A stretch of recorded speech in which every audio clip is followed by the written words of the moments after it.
Hello everybody and welcome back. It is Monday, November 28th, 2022, and you're listening to episode 152 of the Can I Say Something podcast. I'm your host, Anna Recluse, with a juicy caboose, Damian. Joining me today is... Derick McDuff. On today's show, we'll be discussing what we've been watching, including the season finale of Andor, Park Chan-wook's new film, Decision to Leave, Luca Guadagnino's Bones and All, and much, much more. Right into the show, Can I Say Something podcast at gmail.com, at Bicycle on Twitter, subscribe on iTunes, Stitcher, Google Podcast, and Spotify. Rate and review it on Apple Podcasts. Tell a friend, family member, stranger. What's up, man? How you doing? I'm doing well. Had a good Thanksgiving weekend. That was fun. Got to see some family. Got to beat my brother at basketball. Got the turkey and the stuffing and the scalloped potatoes and all that good stuff. And then worked Black Friday. That was a little rough, but we're good. Oh no. Yes, I did as well. Yeah. Had some great food. Let me ask you about like leftovers. Do you feel like leftovers are sometimes better than eating the leftovers hours later? Sometimes tastes better, feels better. Honestly, than eating yeah. it at the table itself. Yeah, I love leftovers. And my family knows I love leftovers, so they loaded me up when I was leaving my aunt's house. Yeah. Like, here you go. Here's a big bag for you, Derick. You got turkey. They even had bags with gravy and stuff in it. I was like, this is the fucking life. I'm so happy right now. Bags of gravy, nice. Yeah. That's awesome. Yeah, I had the same thing, a little Tupperware container of leftovers. Had a little, I always like to put a little dessert thing on top, just smush it down, pull it out of the fridge later, and just munch on it. Oh yeah, good stuff. Very nice, very nice. Yeah, amazing. So let's get into some of the stuff we've been watching. Not too much, not nearly as much stuff as we had last week, but still a assortment, a melange of stuff we've been watching. Andor just finished up its first season. There's already going to be, obviously, a second season. I think Tony Gilroy talked about this on all the podcasts he was on this week. He talked about this on The Watch with Chris Ryan. CR over there was talking to him, asking him all about it. Gave a great interview. I love when directors are super into the details about their show they're on, right? Just getting into all to that. What are they doing? What are they thinking about? Especially with Star Wars, because this is the least Star Wars like show that we've seen in a long time, right?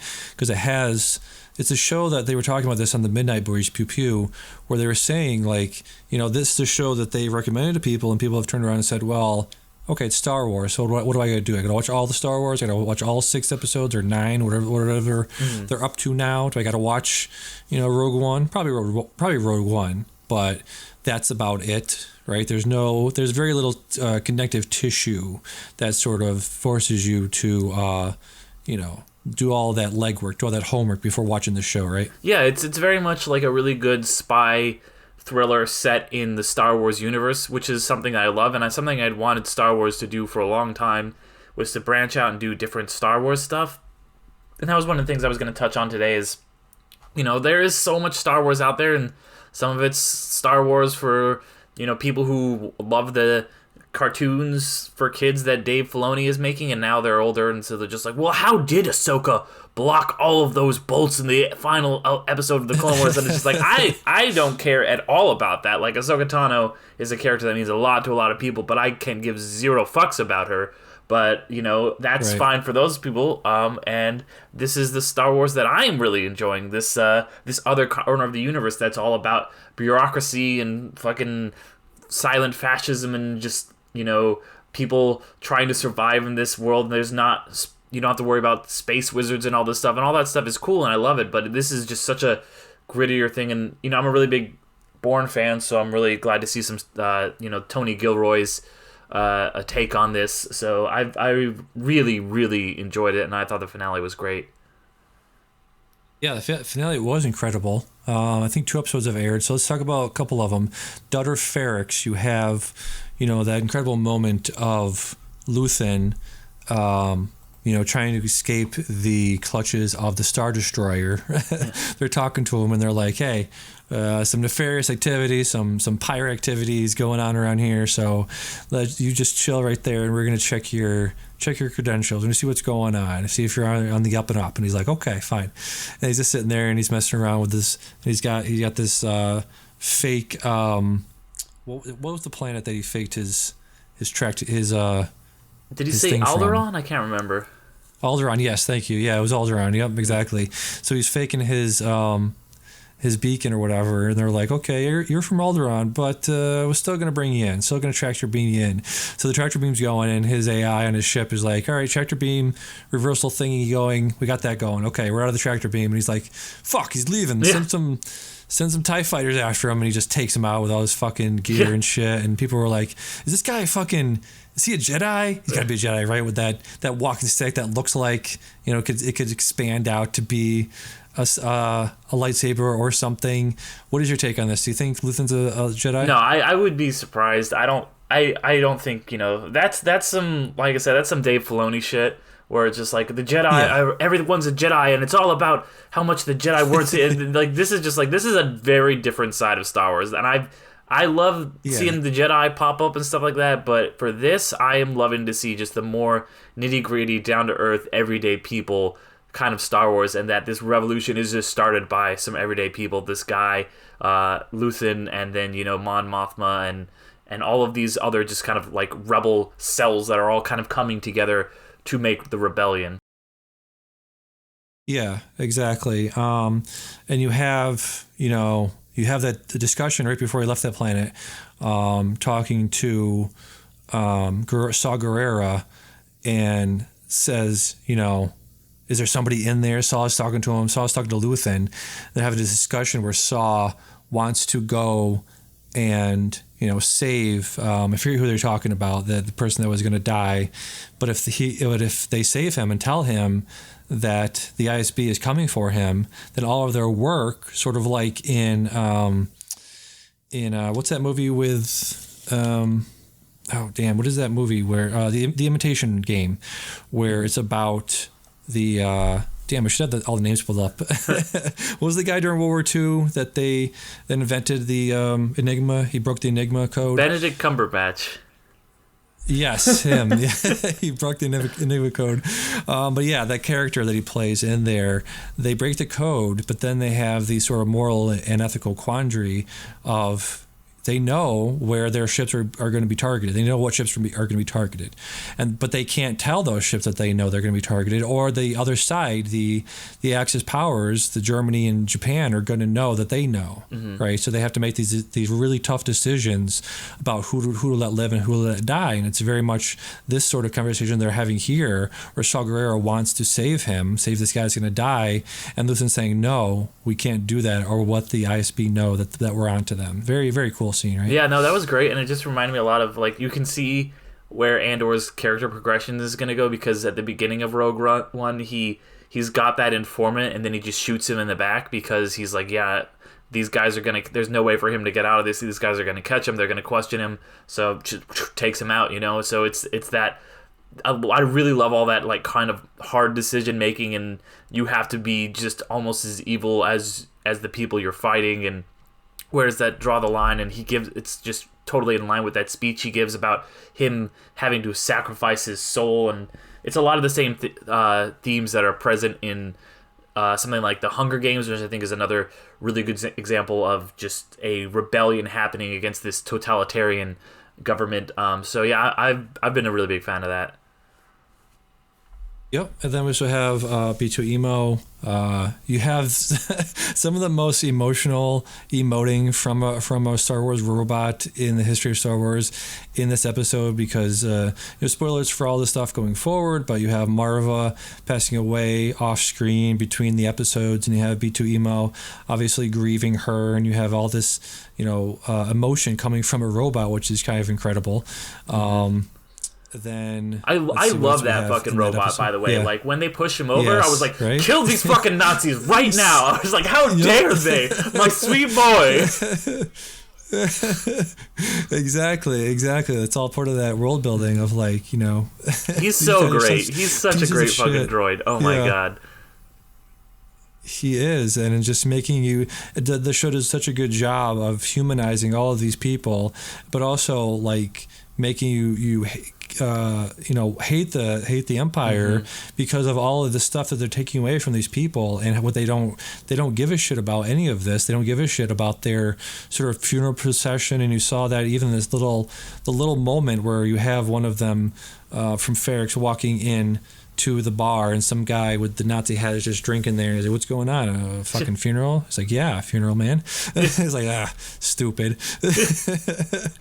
I do love, and I want to bring this up because it was something they touched on the a more civilized age. One of the best podcasts about Star Wars in general, but specifically about Andor. They shouted them out on The Ringer, and More Civilized Age shout out to The Ringer, so they've definitely got more. I think they'll get much more listeners to that show now, which is a great thing. They were talking about how the process that they go through of burying people on Ferrix has so much to do with how they perceive themselves as people and as workers and laborers, and how they are putting themselves into the wall, and they're seeing themselves as part of this town. Like literally they're going to be forever entombed in this town. They're forever going to be enmeshed with this town. And I thought that was a really great sort of allegory and sort of great metaphor about how this town sort of perceives itself, right? Yeah, and I loved, her whole speech of we just kind of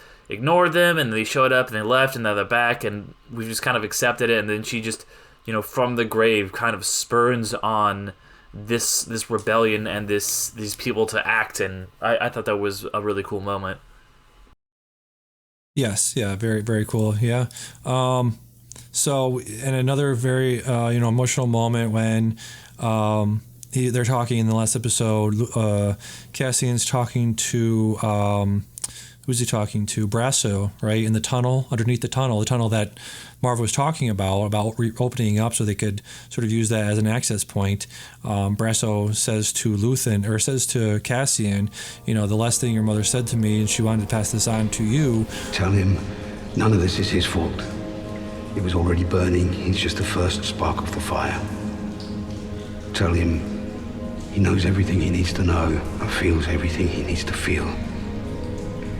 And when the day comes that those two pull together, he will be an unstoppable force for good. Tell him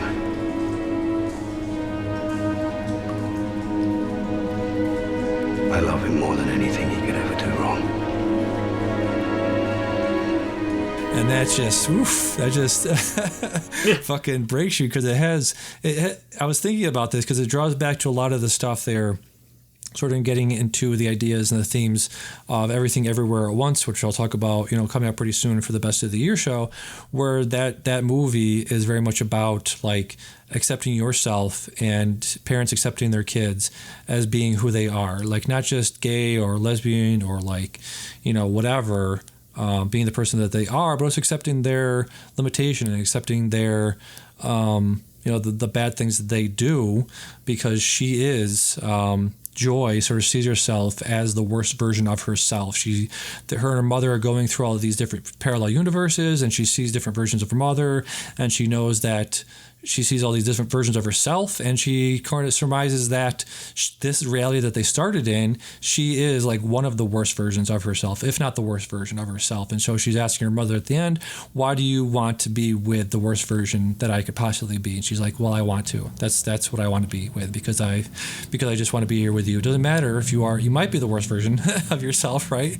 You might think of that as yourself, but I still love you, even though you might be not the best version of yourself. And this very much touches on those same themes of like, I'm still going to love you. I'm still going to be your mother. I'm still going to be there for you, even at your worst time, even at your worst moments, right?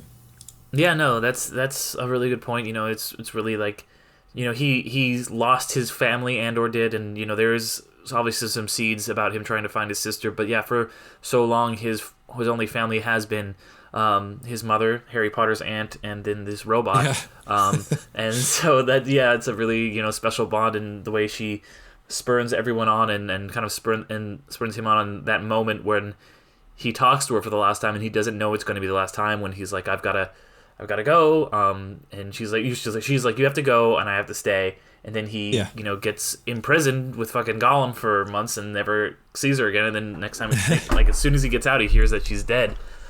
So yeah, that really, it hits, Really does. And then let's touch on Cyril, the fucking weird incel guy, weird fascist incel guy. Yeah. He sees Dedra and she's like, she's here. She's actually here. Wow. Look at her. Like a fucking, like Joseph Gordon-Levitt in 500 Days of Summer, just like, ooh, my lady friend, ooh, ma'am. I just remember I saw this fucking like a tweet and it was just like, I think Dua Lipa should marry my friend Mike. He likes all of her Instagram pictures.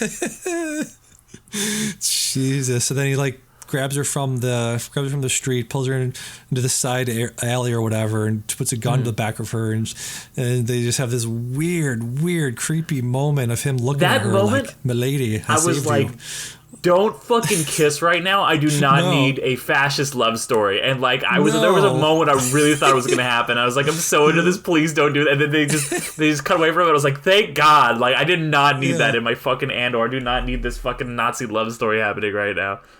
I really don't. What do you think that look of her on her face was? Because she was like, I should thank you. Was she just like in preservation mode? Was she in survival mode right there? I don't know. That's really, again, because he's like, you never have to. And I just expect him to like tip his hat and be like, milady. Yeah. Jesus Christ. Oh, man. And then another toxic relationship in the show is obviously Mon Mothma and her husband, Perrin, right? They're over there doing... fucking sucks.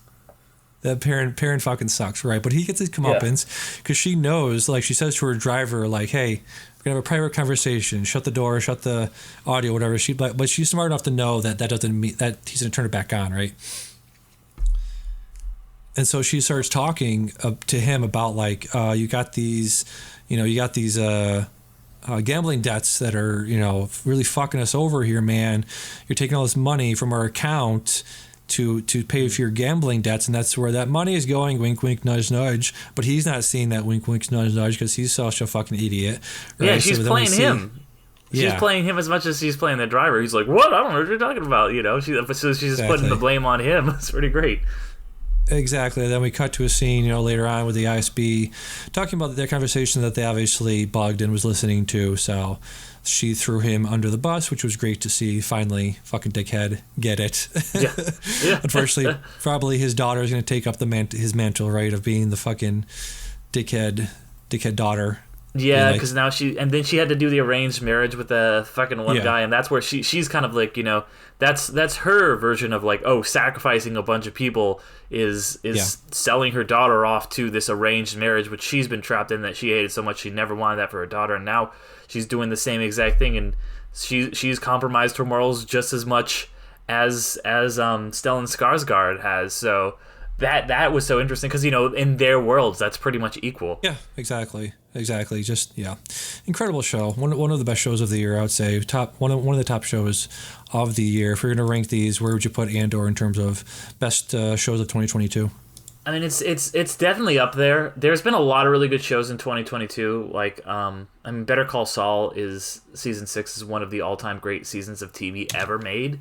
Yeah. There's been some really solid Marvel shows. I know a lot of people have been hard on it, but I fucking love She-Hulk. But Andor's up there for sure. Then there's been some more serious stuff like Kevin Can Fuck Himself that I really dug a lot. So I mean, it's probably in my top 5 shows of the year, in a really solid year of good TV. Yeah, I don't know if you've seen The Bear yet, but I recommended pretty much just The Bear. I was talking to Andy about I need to see that, what to watch before the end of the year, before we get to the best of podcast later in January. But I said, I know you don't have time to watch a lot of stuff, so I'd definitely recommend Andor and The Bear in terms of like it's probably the best stuff this year. Severance was also incredible. Just a lot of TV. Severance is one of those. Was like, was that really this year? Yeah, it was. Exactly. April. Yeah, and then The Rehearsal was also this year. Yes. Now that I think about it, and then How To. We're gonna talk about later, but I just watched all of How To with John Wilson. That was really good. Nice. Yeah. And then one other thing on Andor I just wanted to touch on real fast is, you watched the post-credit scene, right? Oh yeah. Yeah, which I think is the first Star Wars post-credit scene. I mean, correct me if I'm wrong, but I'm pretty sure. Yeah, very well could be. Yep. I loved that because I was waiting for that to reveal, to be like, what are they building? Like, they're obviously building a Death Star. Like, what are they building? What is the Empire building right now at this time? Yep. And that also works so well thematically because, Andor is the one who largely was able to get the plans to help destroy the Death Star, and he is, probably feels responsible for the construction of it because he literally helped construct it. I mean, he didn't have much of a choice, but still. Yeah. So I think that's another interesting thematic thing to maybe to give him a little bit of guilt and motivation to in Rogue One. Yeah, I'm glad you said that because they were talking about this. They made a really good point on Midnight Boys just now. I was listening to their wrap up of the show and the season, and they were talking about what you just said of like the motivations for many of our great, heroes' journeys, heroes.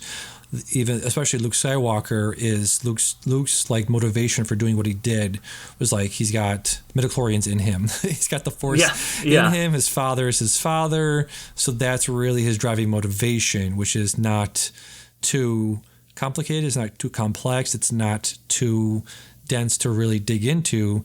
But then you have this show come along and Andor come along and this incredibly complex and interesting and what do you call that? Like it was wrestling with these internal motivations and morals and ethics of this guy doing what he's doing and where he started out as a person and where he started out at the beginning of the season and where he's ending up at not just at the end of this season, but where is he going to start next season? How is that going to transform him into the person that we know from Rogue One? So I think in terms of the sort of character arcs of all time great, character arcs starting from where he started and, just comparing it to stuff like I said, the great, the biggest heroes' journeys that we've seen over time and some of the biggest IPs.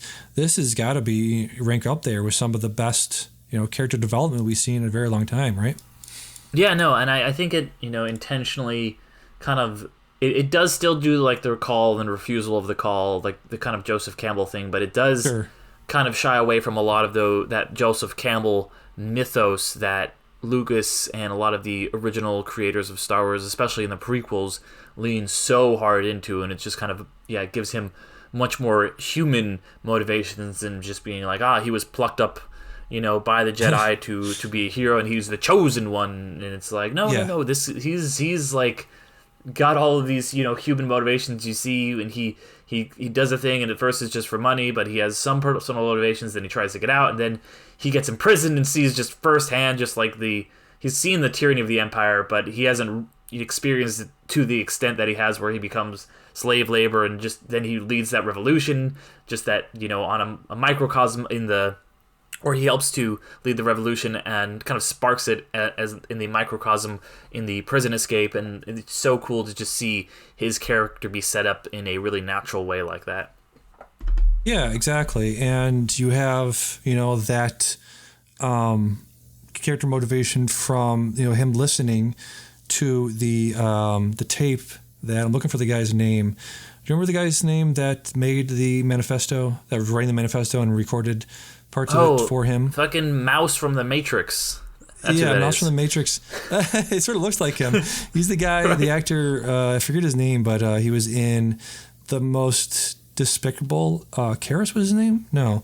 The guy, the actor was in that Black Mirror episode, Shut Up and Dance. You ever seen that one? No, I didn't. If you got to see one Black Mirror, it's definitely that one. He was in that. He was in a Netflix movie or a Netflix show called, what was it called? The End of the Fucking World or something like that? He was in that. They ran for 2 seasons. I know what you're talking about, but I never saw it. Yeah. Damn it, I'm trying to find the kid's name. He was a major part of it. Was he in 2 episodes or 3 episodes? I'm trying to find his name here. I gotta find it.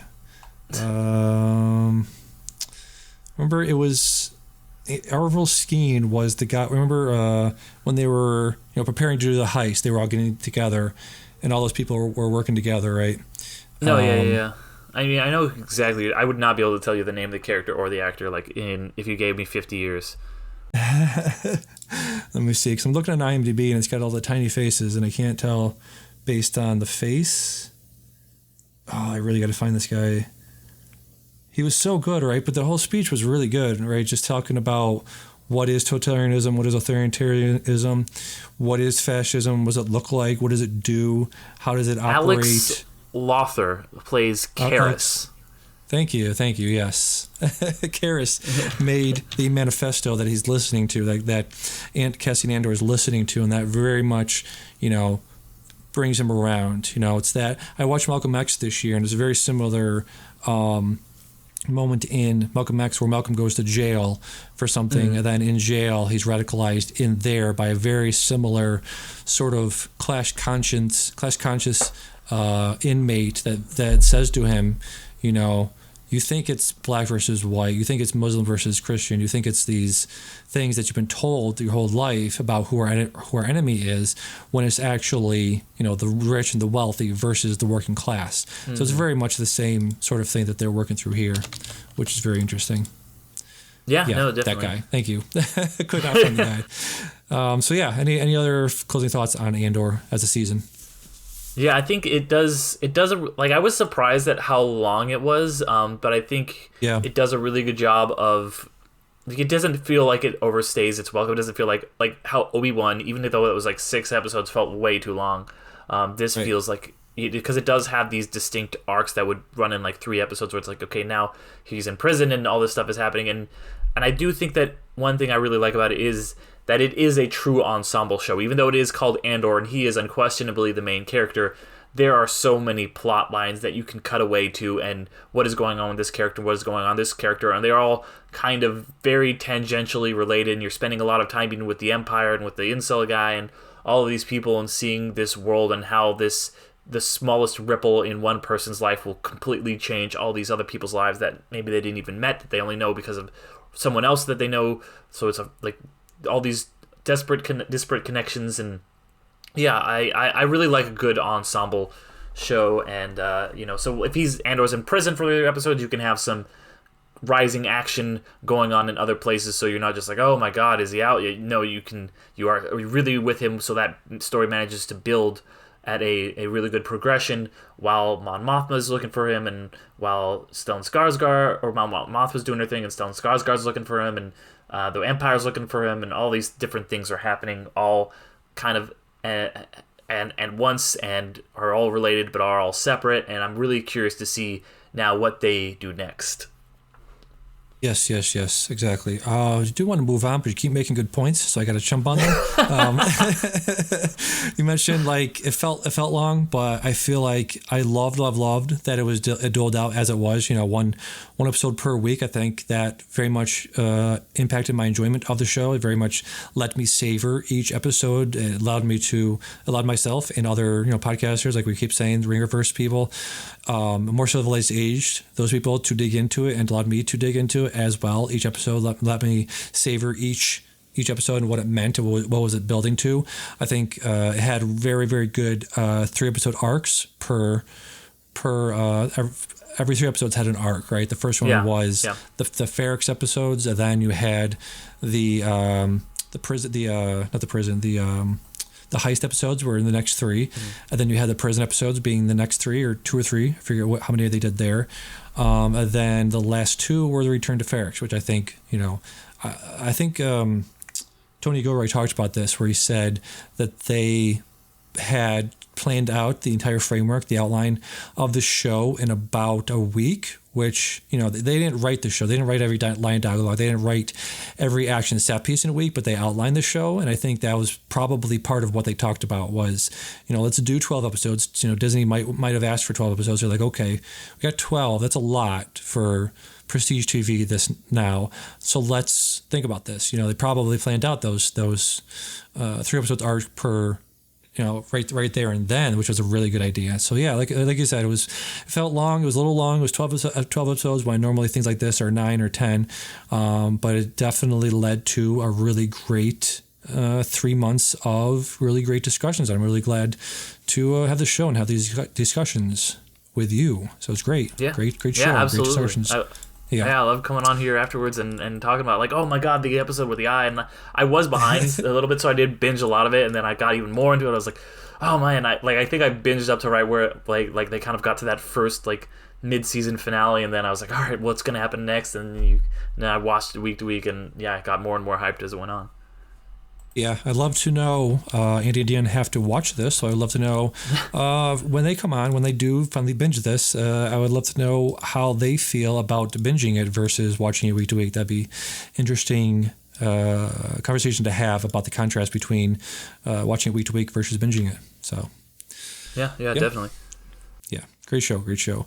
So let's get to some movie stuff we've been watching. A lot of they're still doling out the Oscar stuff. I watched Decision to Leave. This is Park Chan-wook's new film. Park Chan-wook, if you don't know, if people aren't aware, was the director of Old Boy. He directed things like Thirst. He directed The Handmaiden in 2016, which I believe a lot of people still hold up as his masterpiece so far.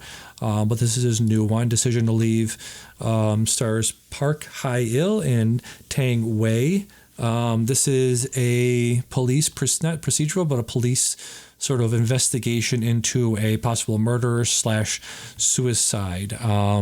They paired this on the Next Picture Show podcast. They paired this with one of your favorite movies, Brief Encounter. Ooh. And they paired this with that movie. Yeah, they paired this with that movie because they have a very similar sort of interpersonal relationship. The inspector does. The police inspector has a very similar relationship with the main suspect, where they have this very complex, very interesting will they, won't they. They have a very interesting back and forth and sort of flirtation relationship throughout the movie. So I thought that was an interesting pairing. I think I personally would have gone with a Hitchcock movie because I think a lot of the story and the set pieces and the camera movements and sort of the overall script has a lot to owe to a lot of Hitchcock movies, especially things like North by Northwest and other sort of big budget.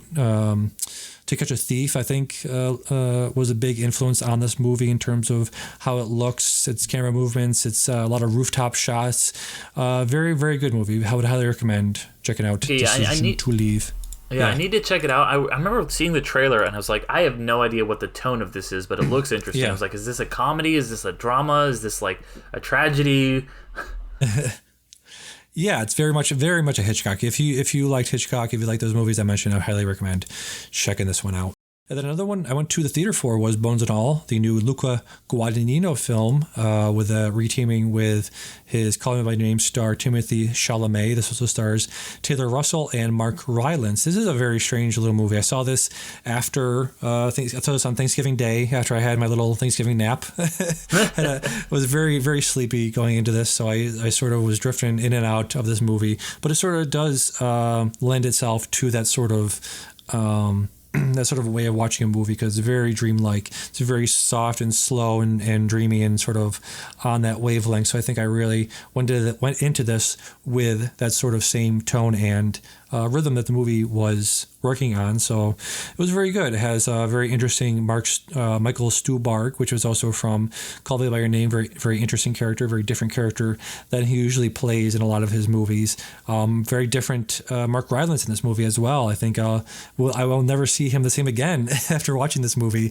Plays a very interesting character named Sully. I think this is a very, very good movie. Not great. Not something I don't think we'll see on many lists in terms of nominations for Best Actor, Best Director, Best Screenplay, or anything like that. But very solid 7 out of 10. So would recommend watching that if you want to see more Timmy C in your life. So that's interesting because Call Me by Your Name comes out, and then everyone involved in it, except for one person, makes a cannibalism movie. The one person from that movie who does not be in the cannibalism movie is the guy who is an actual cannibal in real life. Right, that's crazy. It's very, very strange. I wonder what he was thinking. Armie Hammer was looking through the papers, looking through the trades, and he's like, "Wait, Luca made a movie about cannibalism? What? I'm suing for copyright infringement or whatever." Yeah. It's so strange. Apparently this was based on a book, and they were talking to, I forget which podcast it was. I think it was a Script Apart, very good podcast about script writing. And the host was talking to the screenwriter for this movie, and he was saying how the author of the book wanted him to think about the movie as a vegetarian movie, which sounds insane, right? To think about a cannibalism movie from has the themes of the movie, themes of a cannibalism movie being about veganism. What? And so she was basically saying how our need to eat, animal meat, about cow meat, pig meat, all that stuff it's like cannibalism in the fact that we sort of have the need to eat it. We can't not eat it, right? We have this sort of innate need and desire and sort of unending, humans as a species have a sort of unquenchable thirst or taste for meat, and it's probably going to be the end of us in terms of the mass agricultural sense of how we grow things, how we, have to have this entire ecosystem that is based around raising and maintaining livestock that is incredibly expensive, not just monetarily, but also for the environment. So I think that was what she was going for there. But I don't think it came across. I have to sort of dig into the text there to find that theme. But once you hear it and then think back on it, it does sort of make sense a little bit. Yeah. Okay. I mean, I get that. Steak is delicious, and I'm still going to eat it though. Sorry, people. I know it's not great, but it's true. It's very good. I've dated a lot of vegetarians, and they always make me feel bad. Yeah, right. So let's get to some stuff you've been watching. You checked out Glass Onion, which I believe only has like a week or two theatrical run before it hits Netflix on December 23rd or 24th, around then. Tell me what you thought of Glass Onion. I really, really enjoyed it. I got a chance to go see it last night. I was a really big fan of Knives Out, and this is very much the same vibes. It's a entirely new ensemble cast, except for Benoit Blanc, of just kind of ridiculous, horrible people, just like in the first one, with maybe one exception, just like in the first one. I really loved it. All these great character actors kind of coming together. It's another really just interesting whodunit, twisty type story with a kind of just, you're trying to piece together as it's going along, as the characters are trying to piece it together. It is, I've seen a lot of murder mysteries, especially this last year. There have been a few of them which I have not really enjoyed. Like See How They Run was fine. The murder on Death on the Nile, it was pretty bad. This feels like just a really good example of just this kind of Agatha Christie style murder with a lot of fun characters and a lot of just weirdness and jokes and just I really dug it. These movies are probably my favorite thing that Rian Johnson has done. I really, really have enjoyed both of them. And Glass Onion is just, this is like the kind of franchise that I really enjoy. It's like, all right, well, you don't need to bring everyone back. Doesn't need to like find all these convoluted reasons for Ransom to show up or whatever to give him a cameo. No, we're just gonna have another murder mystery. It's just like the old the old Sherlock Holmes and Poirot mysteries. You just get this really great detective and you give him another really cool case that's got these bizarre happenings and interesting characters and clues and red herrings and stuff, and it was a lot of fun. Nice, very cool. Does this feel like we have a couple of movies or a few movies come out this year that are sort of have an eat the rich tone to them, theme to them? The Menu, Triangle of Sadness. Does this have like an overall like sense of eat the rich sort of theme running through it? I would say it's not necessarily eat the rich as much as it's just like these tech giant. We've talked a lot about the tech, these tech bros and how and basically the theme is like, yeah, they seem untouchable and brilliant, but they're actually just, they're just dumb people, and like all these people that surround themselves are all just fake, whether they be, politicians on the left or shitty men's rights YouTubers or whatever it might be. They're all pieces of shit. So yeah, I guess kind of eat the rich in that sense. It almost feels like I was like, did Rian Johnson have a time machine, and did he know like what everything was going to happen on Twitter? Did he know somehow? Because it feels like if this movie had come out like a year later and we'd be like, wow, this movie is just, I can't believe you would say all this stuff about Elon, but it's just like, yeah, this stuff is happening now and the movie just came out. Like, it's wild. Nice, very interesting. Yeah, so definitely want to check that out when it comes to Netflix later in December. And you also checked out something called Blues Big City Adventure. What is this?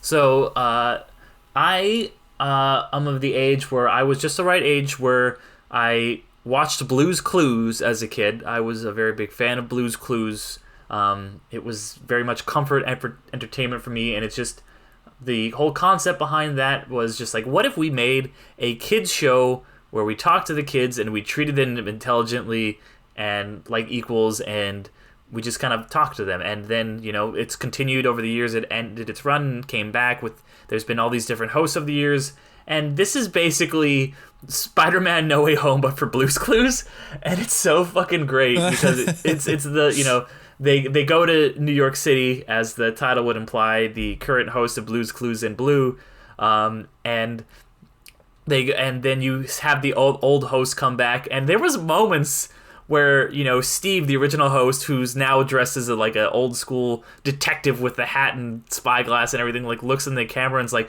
"You've gotten so big." And I was like, "Thank you, Steve." Like, I got almost cried like 5 times in this fucking kids movie. But yeah, it was just so it was so cool, and so just you ever watch a movie and it's just like, wow, this movie, it's not like a masterpiece, it's not The Godfather, but this was exactly perfect for what it needed to be. This is 100% what I would want to see from a Blue's Clues movie. It was really fun. It had a lot of like cool cameos in it, just like people like, I'm like, is that Alex fucking Winter? Like stuff like that.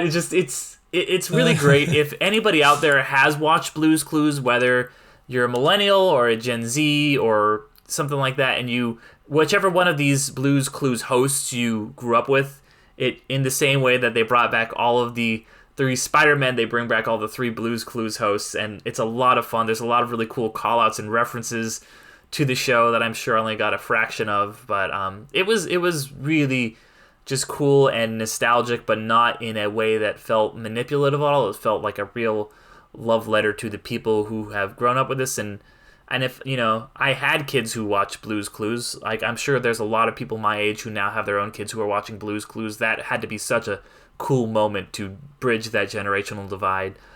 So yeah, if you got kids or if you grew up on Blue's Clues, I highly recommend this. Nice, very cool. And that's streaming on Paramount Plus. Yep. Nice, very cool. And you also checked out the Guardians of the Galaxy Holiday Special. I haven't watched this yet. Does this have anything to do with MCU stuff? Got a little stinger in there. Got something for me. Got some MCU building in there, or not really?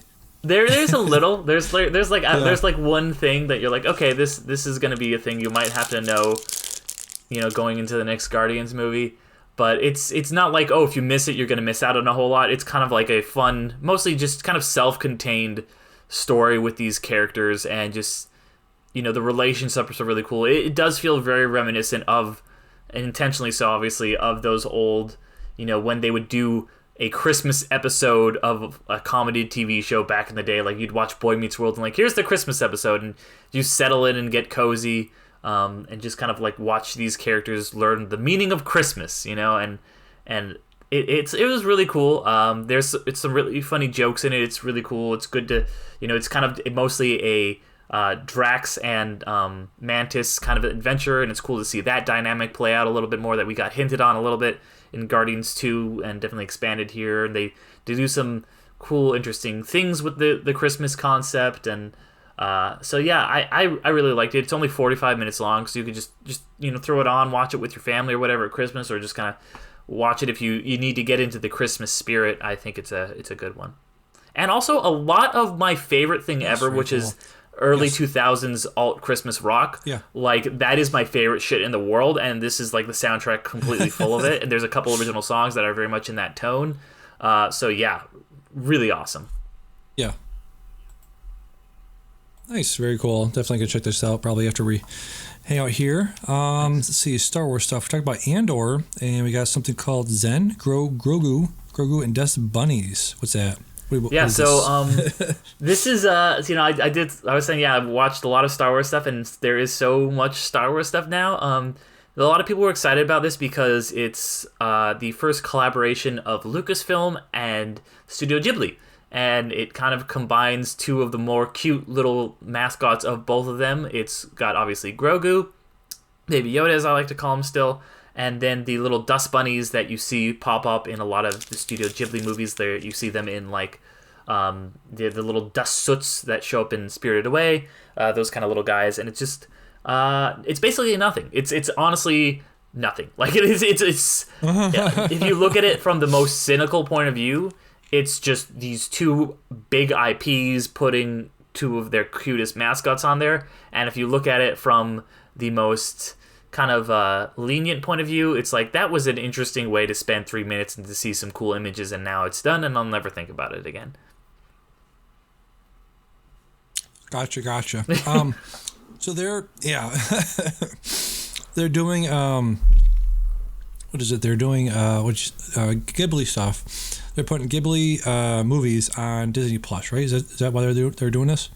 I don't know. I know it's a collaboration. I don't know, because I know Disney has done dubs and distributed Ghibli films in the past. I know that they were on HBO Max. I know the international rights for that stuff is really weird, so I'm not really sure.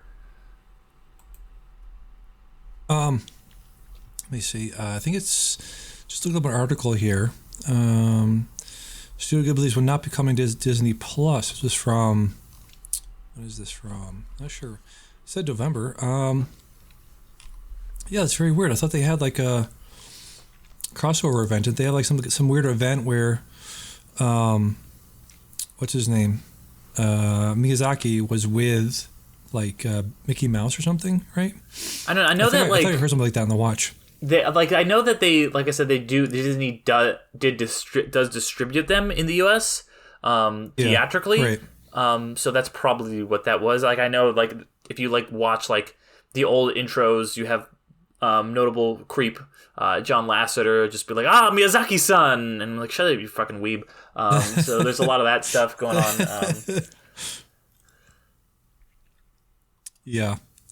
All right. And then we also checked out something. We watched Devotion, the new movie with Jonathan Majors and Jonathan Majors and Glenn Powell. Mm-hmm. The second Glenn Powell movie this year. Second Glenn Powell naval aviation film. Yes, indeed. What did you think of this? I thought it was pretty good. It wasn't like incredible, but I did enjoy it. I did like some of the theme. I always love a movie that's just about a good bromance, especially when it's an interracial bromance. Yeah. That's always really cool to see. But I liked how this one is just like,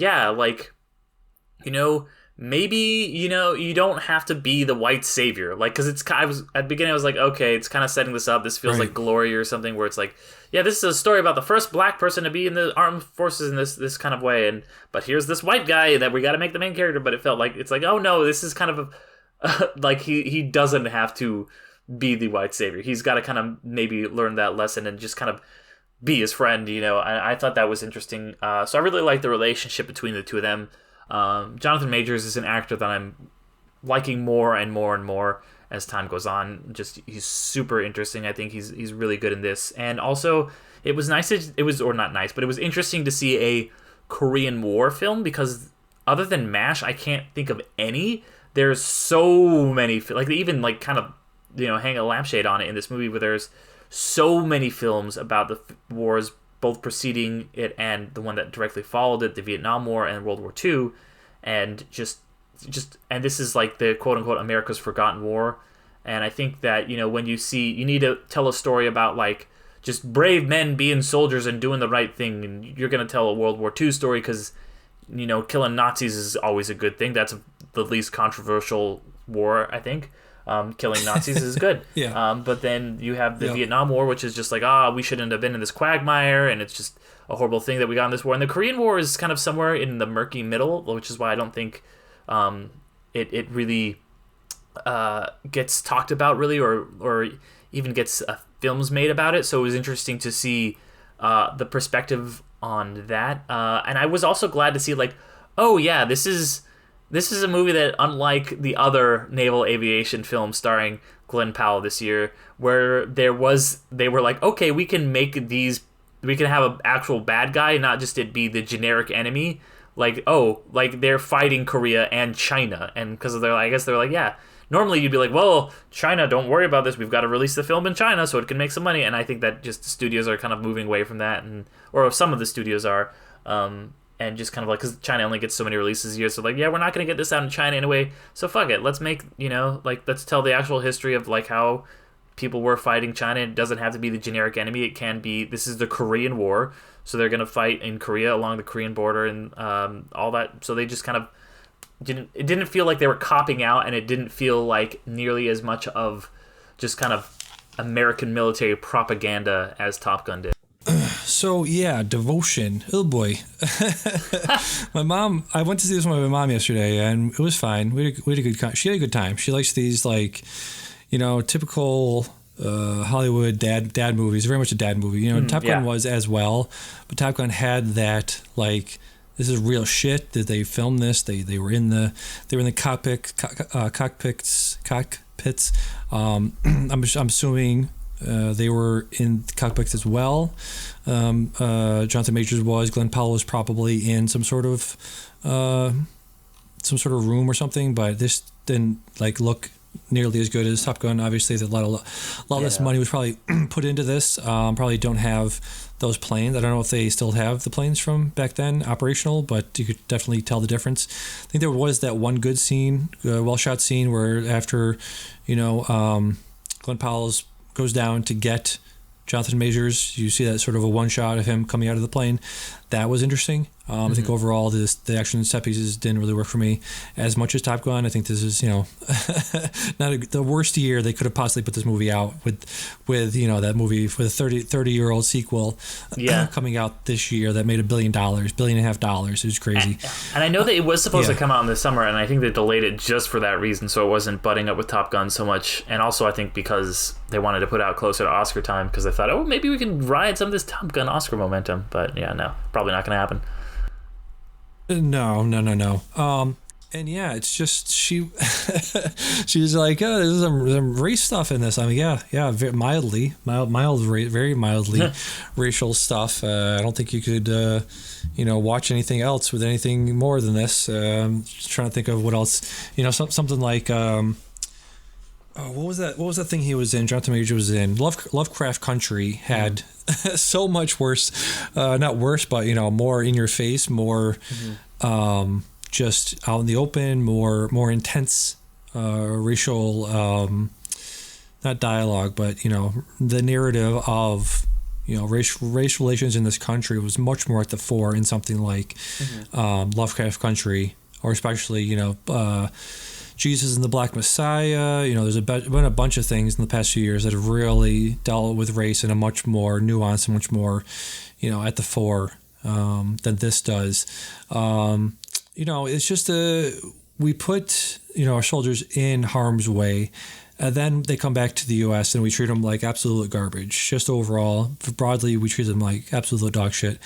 But then you also have the fact that black soldiers, black servicemen and women are subjected to, the the VA service just absolutely lets these guys down over and over again. But on top of all of that, you also have the country that hates black men and women and hates, just absolutely hates them. And so they say at the end of the movie that his remains are still over there and we haven't brought him back. So just like, that's just a bummer. That's just a bummer movie. And, not really well written. And you just have this message of like, yeah, we said mean things to black people and then we left their remains over there. And you have the white guy, you have Glenn Powell being like, I'm sorry I let you down. And she's like, then she has to say back to him, it's not your job and blah, blah, blah. And be like, be consoling, be the consoler for the white guy. And just hit me really bad, really in a bad way. Just like, this is the movie for white folks to feel better about how we treat servicemen and women, and especially how we treat servicemen of color in this country. So I really did not like this movie very much at all, unfortunately. But of course, I had to walk out of there and be like, "Yeah, Ma, great movie, good movie. Yep, glad you have a good time." Yeah. So this is one of the best movies we saw this year. We've seen, I've taken her to a bunch of the stuff we've seen this year. What was I can't think of any movies I saw this year for some reason. What were the, Banshees of Inisherin I liked a lot. Tar I liked a lot.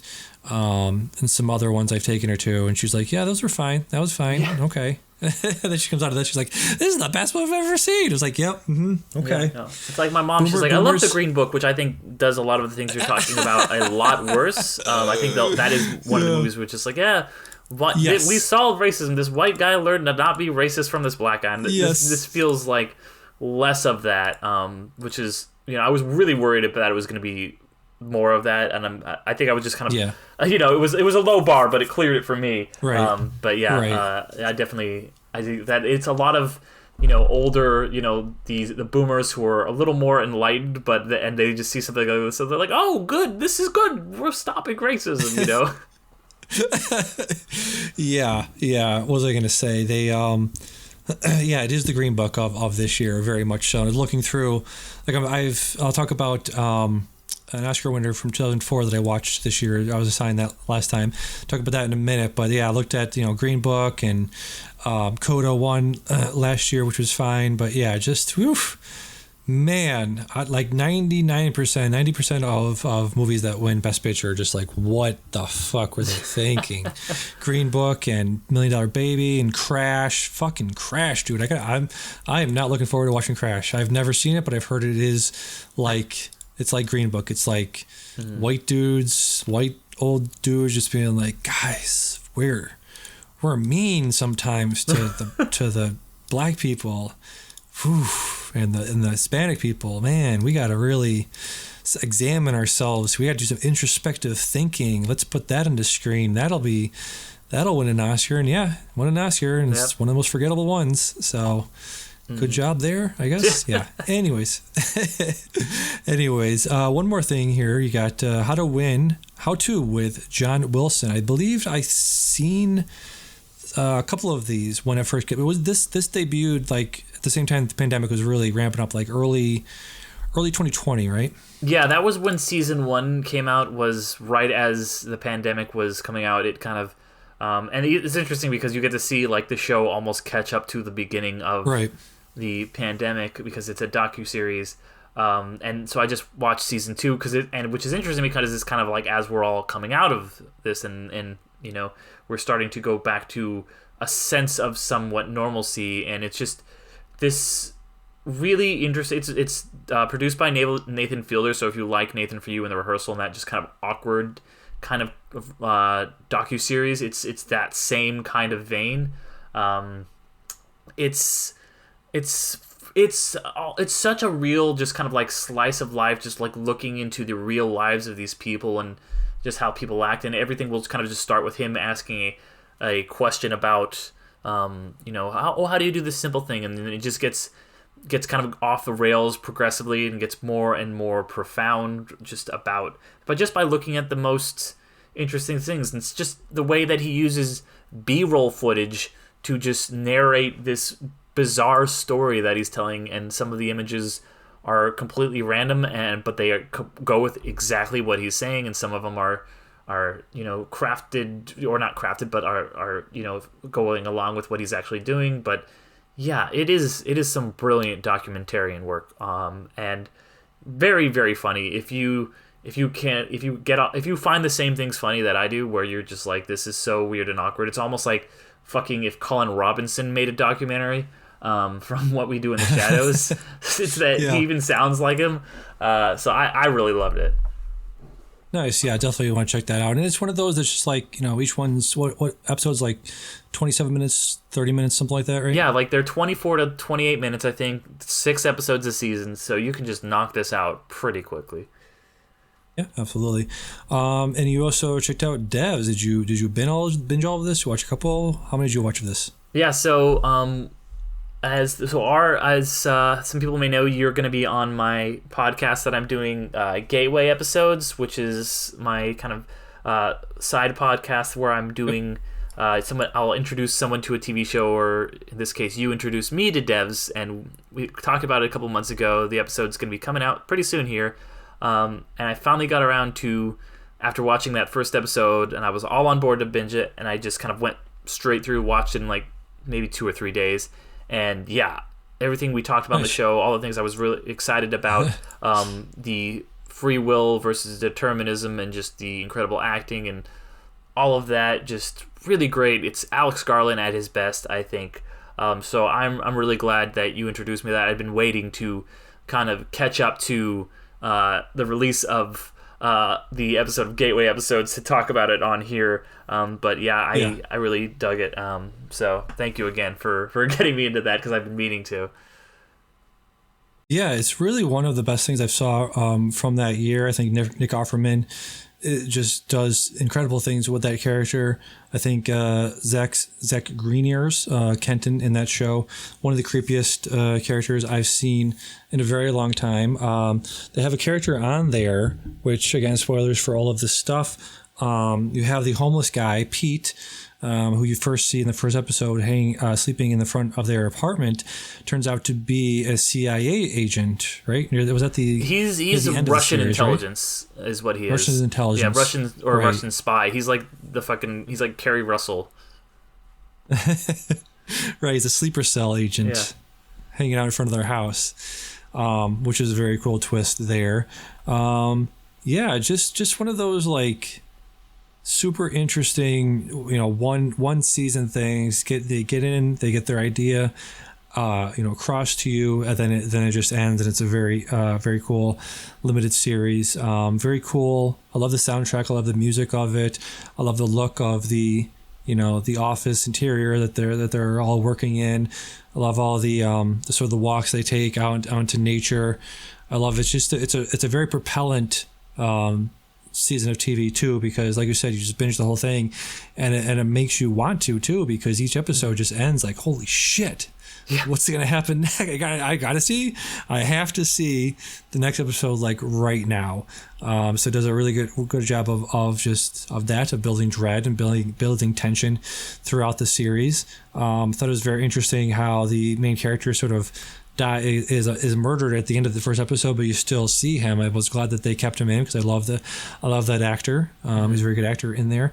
We also have Jin Ha, her Lily's ex-boyfriend, was part of it as well. I like him. He's great, very good in.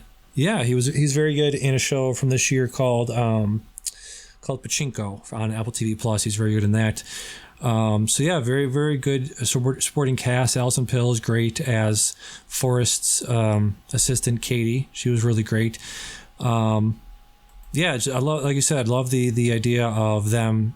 Well, I watched it the first time, and I think I mentioned this on our episode that we did. But does it sort of get to, or the overarching sort of idea of what they're building and what they're building it for was to sort of go back and look at events from history, like Joan of Arc and like Jesus being buried, Jesus being on the cross, and sort of this like it's like a TV, or it's a viewing module for the ultra rich to sort of go back and look at these things in the way that they sort of are doing now with art pieces, where they just sort of scoop them up from the general public, from the general viewing public, and just hoard them in a like a airport terminal somewhere in Venice somewhere, just so they can just look at it themselves. Was that the overarching idea, that they were gonna sort of recreate these events from history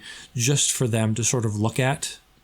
They definitely do that, but I think that that's more of a side thing, because I think the main reason that he's doing it is just to address his own past and his own trauma, which, yes. Spoilers once again for the death of his wife and his child, which he feels responsible for, and it's a way for him to, with his determinism, shirk responsibility and see if his theory about determinism and if he disproves the many worlds, then that means there is nothing that could have possibly happened except for what happened, and that he is then not responsible. It's not his fault. So it's a way for him to build this, to look at his own past.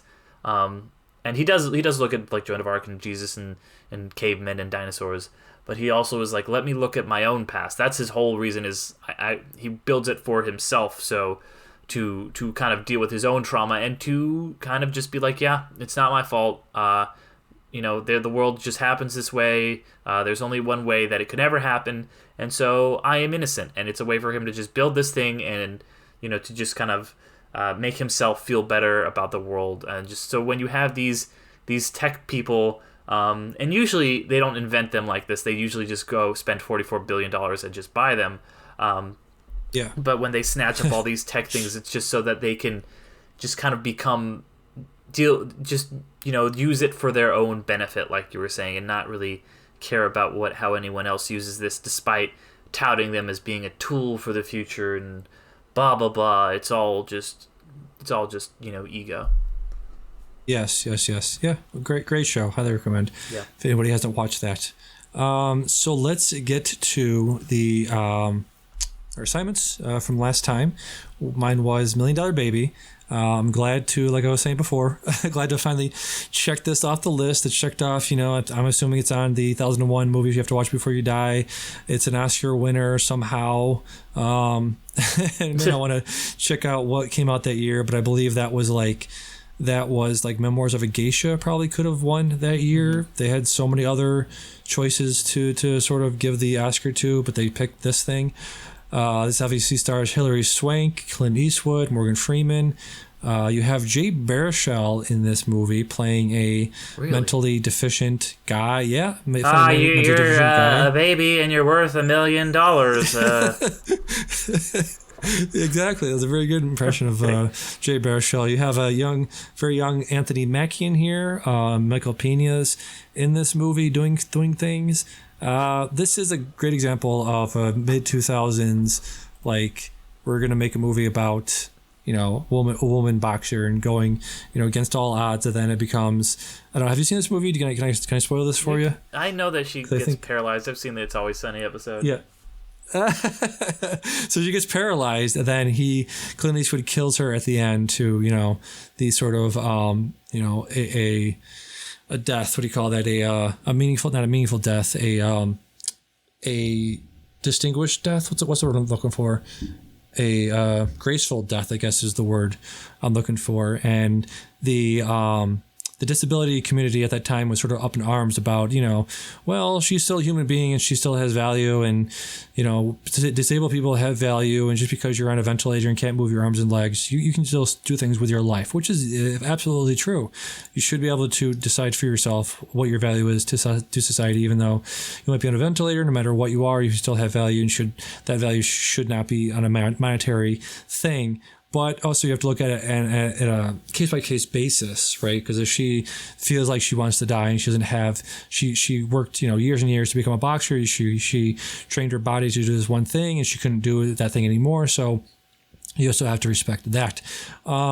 So, overall as a movie, I feel like it feels like a movie that was made back then by a person who was like, a lot of movies in the early 2000s, late 90s, filmmakers were starting to use digital technology like Michael Mann. A lot of Michael Mann movies from the late 90s, early 2000s, Ali and Collateral look very, very, very dated because of the digital tech that they're working with. They don't work. They're very bad at like capturing night shots. So you look at those movies and they're very not the pixelated is not the right word. I forget the word for like it's got a lot of no. I think noise is the right word where you just look at it and it's like just grain. It's not clear at all. Yeah, screen door effect is another great way to put it. This doesn't have that, but it's got this weird, very high contrast. That the whites are too bright, everything's blown out. The darks are too dark, everything's sort of out of contrast. I don't think it was filmed in a very interesting way. I feel like everybody's talking this weird like affect. Clint Eastwood's got this weird grizzled old man aspect. Morgan Freeman's got this old man aspect to it. Jay Baruchel's playing a mentally deficient guy, which they were apparently everybody was doing back then. Like Sean Penn was, I Am Sam was doing that, and it just doesn't age well at all. Hilary Swank's got this sort of affect to her voice, and her mannerisms are sort of like that. It's just, not a good look. Does not age well. Any of that stuff. So, yeah, glad I checked it off. That's the best I can say for this movie. Yep. Yeah, no, I don't have any immediate plans to see this one. I think maybe all the Best Picture winners are in my watch list, so it might come up on one of these roulettes, but yeah, no. Yeah. So I don't have it written down. What was your assignment? You had two of them, right? I had two. I still haven't caught up on Lord of War, which was my assignment from 2 weeks ago, but I did watch this week's assignment, which was The Night House, which I thought was fine. Yes. I can't remember. I don't even remember why I put it on my list. It might have been on your recommendation. I don't even know, but or someone recommended it to me. But yeah, I thought it was it was a good kind of spooky story. Kind of haunted house thing. I like the vibes. I like that it did feel just kind of had that quote unquote elevated horror feel where it was more about making you feel uneasy than relying on jump scares, and I do appreciate that. I thought the twist at the end was fucking stupid. I really hated the and I'll just spoil it right here. So skip ahead 30 seconds. That it's like, oh well, her husband loved her. He wasn't cheating on her. He was just murdering a bunch of women to protect her from a demon. And I'm like, what? Like that's and then they never really doesn't address how that makes her feel. That it just I don't know. Like there's some cool stuff in it, but it was a very forgettable film for me, to be honest. Rebecca Hall's always great, but yes, it was fine. Yeah, she has this really great scene where she's like, her husband just died and she's at school and she's talking to the parent's like, why'd you give my kid like an incomplete or something? She's like, well, my fucking husband just died, so fuck you. It's like pretty much. Yeah, Rebecca Hall is incredible. She's one of these actresses that just her and who's the redhead?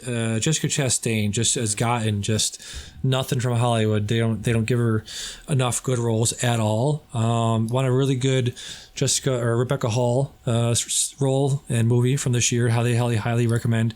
Resurrection. I believe that's streaming right now on Shudder. Incredible movie. Just creepy, gross. Tim Roth in that movie as well. So if you want a good Rebecca Hall, I'd highly recommend checking that one out. Okay, yeah. If you have Shudder, Yep. So let's go to Letterboxd. I'm gonna go to my watch list. Been very inactive. I think I still have like 2 more to watch for 365 movies this year, but getting there, working on it. Let's see. So I'm gonna go to my watch list. I'm gonna go and hit shuffle, and we'll see what we get here. So we got a movie here popped up from 2001, great foreign film that I have yet to see. I feel like I've seen parts of this. This is a French movie from 2001. It's on many, many lists that you probably should see before you die list. This stars Audrey Tautou and Matthew Kassovitz. I have no idea. Amelie. Amelie from 2001. Okay. Yeah, all right. Yep. Always wanted to see that. I think I've seen bits and pieces of that. But yeah, definitely will check that out now. So you're at gonna shuffle your watch list. All right, yeah. Hopefully you get something you like. I don't know about this. Yes. Okay, this is a you just got a Best Picture winner on your last one from the early 2000s. I got the same. This is actually the Best Picture winner from one of my favorite years in film ever.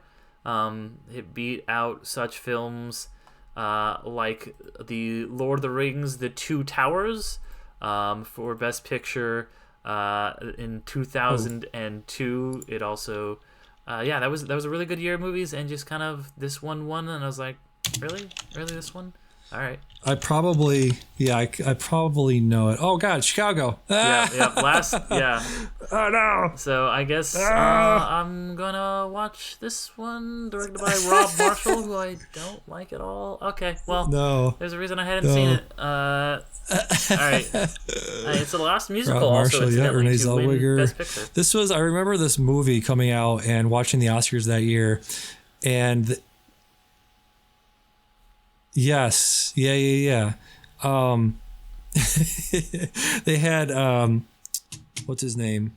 Wolverine guy. Hugh Jackman was hosting. I think he was hosting the Oscars, or he was doing like the opening ceremony or something. And he's like, musicals are back, baby, because that Chicago, or maybe it was Moulin Rouge, because that was what 2007, 6, 7. Around then, so that would have been like a few years after Chicago. So he's like, musicals are back, baby. Okay, cool. Glad for you. Glad you like musicals. Mr. Song and Dance Man. Okay. He's the greatest showman. He's the greatest showman, some would say. All right. So before we go, we got a prediction here. We got next time we record will be after December 3rd. That'll be after the BFI Sight and Sound's Top 100 Movies list for 2022 comes out. So let's do a little guessing game here. What do we think will be on it?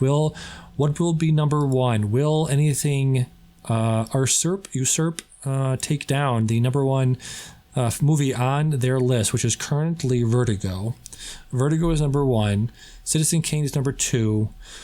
Tokyo Story by Ozu Yasujiro is number three. Do we think there's going to be a major shakeup in the top 10 list? Well, it's interesting because I know Vertigo, like, slowly over the years crept up the list. Like, it started pretty low on the list. Like, there was a bunch of other Hitchcocks ahead of it. Then it, like, jumped up, like, a bunch of spaces. And it obviously jumped up all the way to number one. I mean, Citizen Kane is atop of a lot of lists. I think it's going to be probably one of those two. Like, the Sight and Sound list is a little more eclectic and weird than a lot of these lists. Like, most of these lists have The Godfather at like number 1 or 2. It's all the way down at number 22 on Sight and Sound. Right. And Sight and Sound is a little more, just like you said, Tokyo Story's in the top 3. One of my favorite films, Sunrise, is number 5. And then 2001 is number 6. So they've got, I think Searchers is just 7, is going to take a big drop. But yeah, I think it could be one of those. I think there will obviously be some new entries, but yeah, I'm just gonna make the prediction. I think Vertigo holds that top spot. Do you think anything from the last 10 years is going to make the list? I was looking through it and I was looking for anything, like what's the newest ones on there? What are the most contemporary movies on this list? And I believe it's the 2000 Wong Kar-wai movie In the Mood for Love is on there. And also 2001 movie Mulholland Drive is on there as well. Do we think there's going to be a lot of movies from the last 20 years are going to make the list this year? I do think so. I do think, especially in that space there where you are trying to feel out how a movie is going to age. So that's probably why some of the films that were released in the decade between the last list and that list didn't make it. So maybe some of those films that were released between 2002 and 2012 will finally make it. I think I'm gonna make a prediction that Portrait of a Lady on Fire is gonna make the list. That's probably gonna be that's my prediction. That's gonna be the most recent thing that shows up there. The 2019 or 2020 film, depending on which release date you're looking at. But and I do think there will be a lot from the first decade of the 2000s that crop up on the list as well. Yeah, that's a movie that's, like you said, Sight and Sound has a lot of very eclectic picks here. Number 8's what was it? Man with a Camera is number 8. It's a Soviet Union movie from 1929 is in their top 10 list. So it's a very strange list. Joan of Arc, Passion of Joan of Arc, which I just caught up with this year. I would highly recommend, people watch that, but that's a pick from the silent era that definitely deserves to be on there. Do you think there's going to be any sort of genre movies on there? They have Apocalypse Now, which is it was popular in its day, made a lot of money in its day. Do you think anything like I'm trying to go through the IMDb's top list here, anything like let's see, Jaws? Probably not, right? Any genre movies could crack the list from the last 10 years or even from the last 100 years. Yeah, I mean, that's Exorcist. Is The Exorcist on there? I think it is, right? I am not sure to see. I'm looking at the list right now. I'm scrolling through. I mean, let's see. Yeah, I'm not seeing really any... Well, Blade Runner's on here. That's what I was going to mention. Yes. That's one of the only genre movies on there, really. Yeah, so there's like you said, 2001 is a genre movie. That's pretty high, even though it's like more of a slow kind of more artistic film. But I would say that's definitely firmly in the sci-fi genre. Oh, Tree of Life is on here. That would be a very recent one at the time it was released. Right. It's not sci-fi, but Nosferatu. That's another genre film. Wizard of Oz, Totoro, Star Wars, obviously a genre film. King Kong, Trip to the Moon, E.T. So with that in mind, I think you could make a case that there's probably going to be a Nolan film on here. Wally's on here. I think so. Really? Spirited Away. So yeah, I'm just looking at a lot of that's pretty much all the genre films that were in the last one. But yeah, I think that you might get a Nolan. I don't think you're gonna get a superhero film on here. Although you know what, maybe like a Black Panther could make the list. I could see that, especially could be, yeah. With Chadwick's passing and everything. That and especially since they are letting. Like I just kind of looked at the first page of the people voting, and it was there do seem to be some younger people, some people that would want to include maybe something like that. I think maybe they are probably a little more forward thinking than like the Academy or the American Film Institute. I could see them putting on even like a Jurassic Park or something, which wasn't on the last list, but definitely I think could make the list. Yeah, they looking through it. They have a lot of Scorsese's on here at least twice with Taxi Driver and Raging Bull. So they have American movies that are sort of held up by film bros as those movies you got to see. Just some of the best, some of their favorite movies. But then you also have like stuff like the 4-hour freaking movie Santiago is on there. 400 Blows. They love Truffaut. They love Fellini. They're gonna put Parasite on there. I'm willing to bet they're gonna put Parasite on yes. If I had to put money on it, absolutely, Parasite's probably going to be on there. But yeah, be very interesting to see. I could definitely see them putting The Dark Knight on there. Like I think there's the strong case that and maybe one other Nolan could be on the list, and maybe even something like Into the Spider-Verse. Could be, Into the Spider-Verse. I mean, they don't have any animation on there, do they? They got Spirited Away on there. I don't think so. Oh, they do. Okay. And Totoro. So it's possible. Yeah. And really? Wow. Okay. So it's possible. Yeah, anything's possible. But yeah, a lot of talking about genre, they have a lot of Western on there, which in its day, the Westerns were the superhero genre of its day. It was just like they were pumping. Hollywood and Italy were pumping those out at an incredible rate. So if they're gonna put Westerns on there, you sort of have to say like, okay, well, what's the Western of our day? Yeah. Modern times too.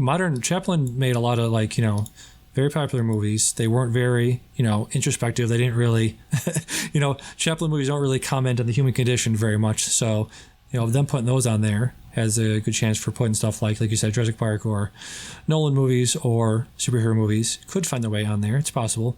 Blade Runner is obviously, like you said, is on there. Even Blue Velvet, David Lynch has 2 on here, at least 2 on here.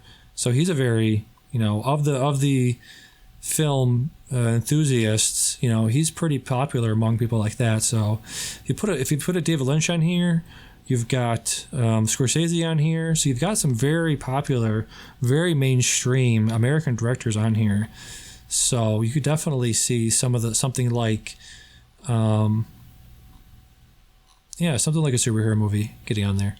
Brighter Summer Day. I saw Yi earlier this year, the Edward Yang movie from 2000. Brighter Summer Day. I still have to catch up with.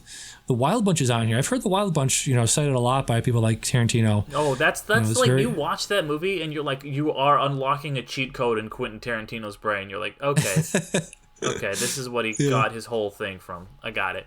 Yeah, He just fucking ripped off Sam Peckinpah, straight up. He just was like, let me just do this, but a little bit more.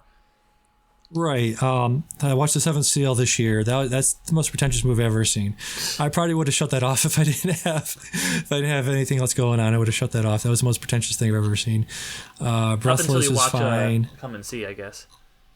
Yeah, no, come and see's moves. The thing about Seventh Seal is just the camera's locked down. People are just talking. At least Come and See, you have people walking, and you have gunfire, and you have fire, and you have people screaming. There might be atrocities and war crimes happening on every other minute, but at least things are happening, things are moving. City Lights I would put way higher. Chaplin's movie from 1931, put that way higher. Yeah, so the placement is we'll just see. All right, that's it's very odd. Yeah. Very odd, yeah.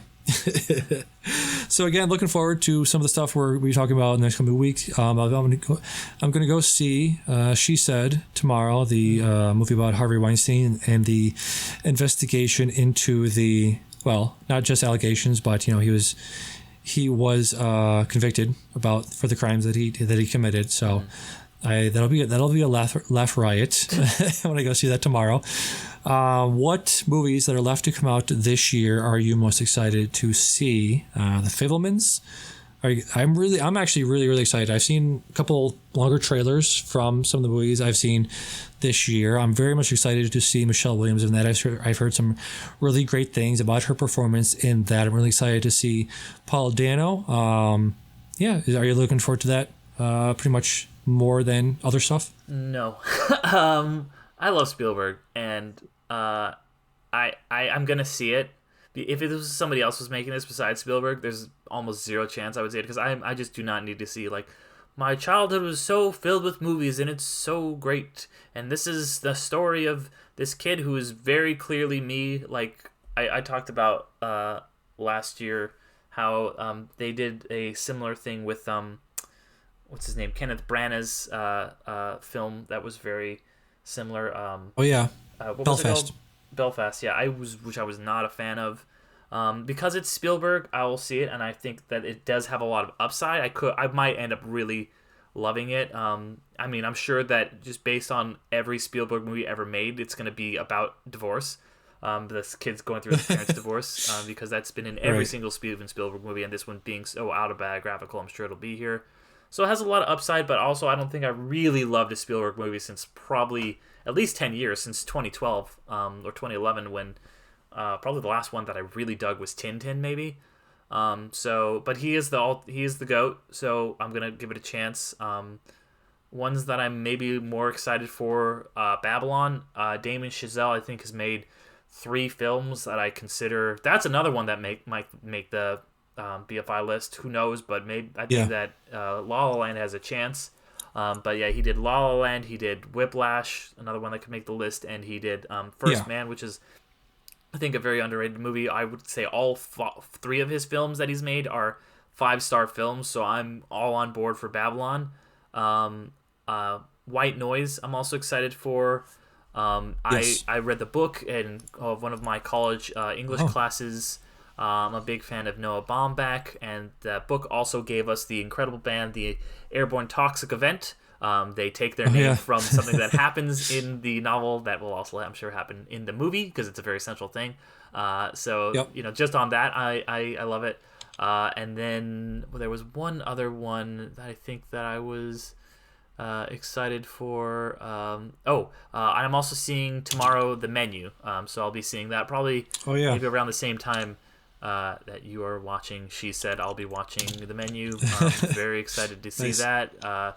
It could be dumb, but it could be great. I mean, Anya Taylor-Joy, Ralph Fiennes, Nicholas Hoult, really, really stellar cast. And we'll see how that goes. Absolutely. Some other movies I might be interested in. They seem like downers, but The Whale, Aaron Aronofsky's new movie. Let's see. I don't know about how do you think about Avatar? They have this discussion a lot on the Filmcast about That's the thing. Cultural relevancy. There is none. Like who cares about Avatar? Like I know there's like hardcore people. It's not culturally relevant. The first one's not a good movie. It's fine. Right. It's a 3-hour long cool experience, but it is it's like when you watch the first one in the theater, you're like, fuck, this is cool. Like, this is incredible. And then you, watch it a second time, you're like, this is fucking boring. And then you watch it at home on, a regular TV, and you're like, this is fucking bad.